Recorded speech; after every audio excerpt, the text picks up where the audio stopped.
আসসালামু আলাইকুম। সম্মানিত দর্শক মণ্ডলী, যাদের হৃদয় গাজাবাসীর জন্য কাঁদে না, যাদের হৃদয় ফিলিস্তিনি মা বোনদের জন্য কাঁদে না, তাদের জন্য বার্তা দিতে চাই। আমি আমার দুইটি মেয়ে হজরত আসিয়া, আমি আমার মেয়ে হজরত মা সওদা, ওদেরকে নিয়ে ফিলিস্তিনি ভাইদের পক্ষে, গাজাবাসীর পক্ষে বার্তা দিতেছি। চলুন আপনারা সবাই যার যার জায়গা থেকে আমরা ফিলিস্তিনি ভাইদের পক্ষে দাঁড়াই, গাজাবাসীর পক্ষে দাঁড়াই, আমেরিকার বিরুদ্ধে দাঁড়াই। আমরা কিভাবে আমেরিকার বিরুদ্ধে দাঁড়াবো? সেখানে যুদ্ধ করতে পারবো না। আমেরিকার পণ্য কীভাবে বয়কট করা যায় আমরা সেটাই করব। আমেরিকার পণ্য বয়কট করেন, তাহলেই আমেরিকার মাজা ভেঙে যাবে। আর আমেরিকার মাজা ভেঙে গেলেই ইসরায়েল ধ্বংস হয়ে যাবে ইনশাআল্লাহ। রাসূলের বাণী।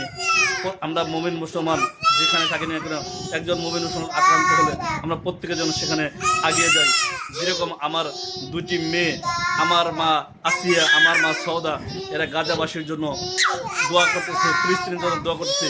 ফ্রি ফ্রি ফিলিস্তিন, free free Gaza, free free ফিলিস্তিন, free free Gaza, free free Gaza, free free Gaza, free free ফিলিস্তিন। We want to Gaza free free, freedom freedom, গাজাবাসী ফ্রিডম, ফিলিস্তিন ফ্রিডম ফ্রিডম ফ্রিডম, মুসলিম উম্মাহ ফ্রিডম, মুসলিম বিশ্ব নেতারা করে আছেন ফ্রিডম।